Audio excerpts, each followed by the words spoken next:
Episode ke-6 dimulai. Kita kembali di masa lalu di tahun 2006 di Pulau Jeju. Pak Kim mendapatkan tugas pertamanya dari Korea Selatan untuk menjaga putri bungsu Presiden Amerika Serikat karena kabarnya kelompok Al-Qaeda akan berencana menculiknya. Setelah itu, Pak Kim mencoba untuk mengambil kunci kamar hotel, namun kamar tersebut sudah diisi oleh seseorang yaitu Jin Chol. Pak Kim memesan kamar yang lain, tapi tetap saja di sana kamar sudah diisi oleh Han So. Selanjutnya di rumah makan Samgyeopsal terlihat Pak Kim ditemui oleh Jin Chol yang menganggapnya kalau penampilannya sangatlah mencolok. Akan tetapi ketika Han So datang dengan ciri khas baju taekwondo, justru hal itu yang membuat mereka dapat diketahui. Melihat hal itu, Pak Kim menyuruh mereka untuk mengganti pakaiannya, tapi Han So dan Jin Chol tidak ingin melakukan hal itu dan tidak ingin diatur olehnya. Karena keduanya sama-sama keras kepala dan Han So mulai diremehkan oleh Jin Chol, dia pun langsung menghancurkan meja tersebut sementara Jin Chol sendiri mengajaknya untuk berduel di luar.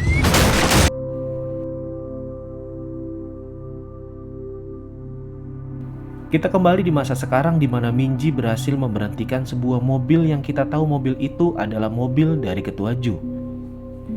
Di tempat yang berbeda, kelompok Kangguk Chol mulai bergerak di titik yang sudah mereka tentukan.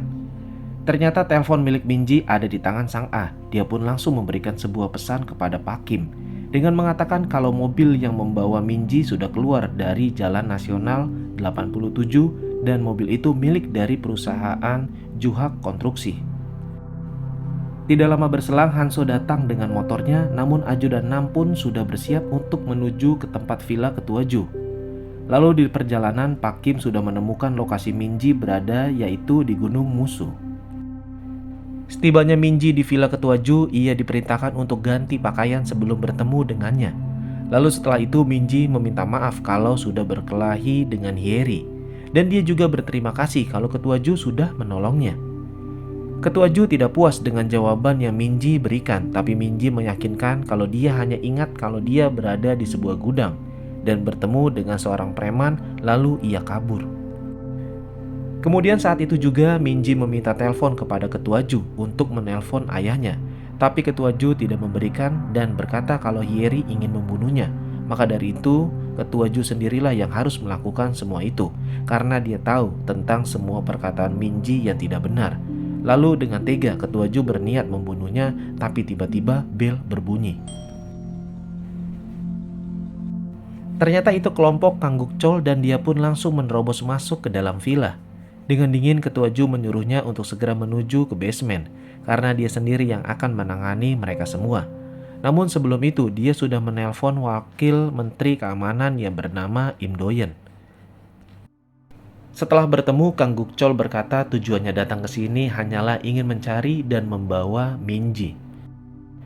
Lalu di luar, ajudan Nam sudah melumpuhkan satu persatu kelompok Kangguk Chol. Dan dari kejauhan, Han So, Pak Kim sudah tiba. Mereka berdua tidak ingin bergerak sembarangan, karena sekarang sudah ada dua kelompok yang mengincar Minji. Sampai Pak Kim melihat Sang A dari kejauhan, lalu Pak Kim menyuruh Han So untuk berpencar. Kembali dengan ajudan Nam yang sudah melumpuhkan semua anggota Kangguk Chol.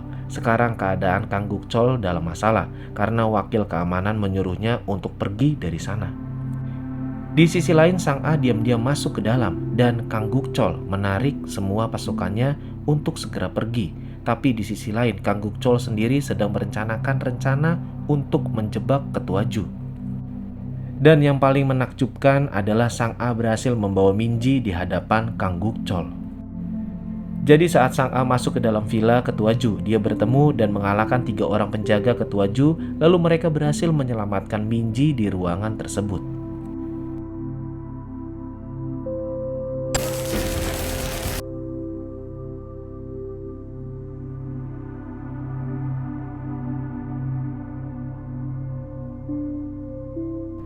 Saat Minji dibawa oleh Kangguk Chol, Han So yang ada di dalam mobil tersebut sudah bersiap dan merencanakan sesuatu untuk menolong Minji. Singkat waktu, Pak Kim sudah memulai aksinya dengan melumpuhkan satu persatu anggota Kangguk Chol dan mendapatkan informasi kalau Minji dibawa menuju markas. Di sini Pak Kim mencoba berkomunikasi dengan Minji, tapi Kangguk Chol tidak percaya dengan semua ucapan Pak Kim. kalau dia akan menyerah jika putrinya sudah ia temukan, dan sebagai gantinya mereka akan bertemu di titik yang mereka tentukan. 이렇게 하는 게 맞나 싶어. Akhirnya kita bertemu dengan Jinchol kembali. Jinchol yang datang ke markasnya dikejutkan dengan kedatangan seseorang yang membuatnya merasa takut, dan itu ternyata adalah istrinya. Istrinya sangat marah dan menuduhnya berselingkuh dengan wanita lain karena Jinchol sudah berhari-hari tidak pulang. Mendengar itu, Jinchol langsung menjelaskan kalau putri dari Pak Kim sedang diculik dan menjelaskan secara detail apa yang terjadi dari awal sampai akhir. Dan dia datang ke sini hanya ingin mengambil sebuah senjata. Istrinya tidak bisa melarangnya karena mereka adalah saudaranya, dan dia hanya meminta makanan topoki saja setelah selesai semuanya. Dengan cepat Jinchol langsung membuka pintu rahasia yang dipenuhi dengan senjata, namun lagi-lagi iklan Kopiko datang kembali. Kemudian Kang Gukchol sudah sampai menuju ke gedung keamanan utama, begitu juga Hanso yang melihat kalau di tempat itu banyak sekali CCTV. Sang A dan paman ini sangat terkejut kalau tim taktis tiba padahal Pak Kim sudah menyerah karena mereka sudah menemukan putrinya. Kembali dengan Hanso yang langsung melumpuhkan salah satu anggota keamanan dan masuk ke dalam untuk mengejar Minji. Setelah tiba di dalam, Hanso menuju ke ruang interogasi, tapi gedung tersebut kini sudah dikepung oleh pasukan khusus Kang Gukchol. Hanso yang sudah dikepung, dia pun langsung memilih sebuah rencana, dan tiba-tiba dia bertemu dengan seorang ibu-ibu kebersihan. Dia pun mengikat dan mengambil sesuatu, lalu Hanso masuk ke dalam ventilasi udara untuk menuju ke ruang mesin. Ternyata benda itu adalah kain pel dan aqua. Hanso langsung membuat sesuatu agar mesin tersebut konslet, dan dia sendiri hanya tinggal menunggu lalu meninggalkannya untuk pergi ke ruangan interogasi. Kembali dengan Minji yang sudah mulai tersadar, dan Kang Gukchol menjelaskan kalau ayahnya adalah seorang mata-mata yang sangatlah berbahaya. Karena ulah Minji, keadaan ayahnya sudah banyak orang yang tahu. Hal itu jelas membuat agen Korea Utara akan datang ke Korea Selatan. Kang Gukchol hanya ingin tahu kenapa Ketua Ju juga menginginkan Minji. Dia berharap kalau Minji bisa menceritakan semuanya kepada Kang Gukchol. Minji menceritakan kalau dia berkelahi dengan putri dari Ketua Ju, dan saat itu juga dia dipukul kepalanya dengan batu bata sampai tidak sadarkan diri. Lalu dia berada di gudang pendingin dan dia akhirnya bisa kabur dari tempat tersebut, lalu Ketua Ju menolongnya di jalan. Tiba-tiba seseorang memberitahu kalau Wakil Menteri Keamanan sudah datang, dia bernama Im Doyen. Kang Gukchol menyuruh anak buahnya untuk menyembunyikan Minji sekarang. Di sisi lain, Hanso yang sudah sampai di ruangan interogasi malah melihat kalau Minji dibawa ke tempat yang berbeda, dan itu membuat Hanso frustasi. Minji berada di ruangan isolasi A, dan Hanso pun langsung menolongnya.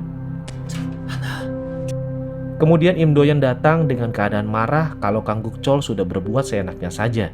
Dia meminta kalau Kang Gukchol menyerahkan anak itu, karena jika tidak dia akan dipecat. Kang Gukchol sangat marah karena jika dia menyerahkan anak itu kepada Ketua Ju, maka Pak Kim akan membunuh Ketua Ju dan Im Doyen. Maka dari itu dia harus diam dan mengikuti rencana yang sudah Kang Gukchol persiapkan. Sementara di ventilasi, Hanso terus memandu arah Minji dan dirinya hanya menunggu sebuah ledakan di ruang mesin yang ia sudah siapkan. Dan singkat waktu, alarm pun berbunyi. Itu menandakan kalau mereka berdua harus cepat keluar dari sana. Setelah berhasil keluar dari ventilasi, akses kartu yang Hanso curi tidak bisa digunakan. Mereka berdua berhasil melumpuhkan satu penjaga, akan tetapi saat dia merasa sudah aman, mereka berdua malah sudah dikepung oleh tim khusus Kang Gukchol. Saat keadaan tidak memihak kepada Hanso, tiba-tiba jagoan kita datang, tidak lain tidak bukan, yaitu Jinchol. Kang Gukchol menyadari kalau semua peluru itu hanyalah kosong, dan saat itu juga mereka bertiga ditembaki oleh kelompok Kang Gukchol. Mereka tidak bisa berbuat banyak karena Hanso dan Jinchol tidak ingin membunuh juniornya, tapi yang ia lakukan malah seperti ini. Di scene terakhir, Kang Gukchol merasa kalau dirinya sudah berhasil mengalahkan Jinchol dan Hanso. Tapi tiba-tiba Im Doyen menyuruh mereka semua untuk meletakkan senjatanya, karena agen Kim sudah datang dengan berkata, "Sekarang, ayo pulang." Episode 6 pun selesai.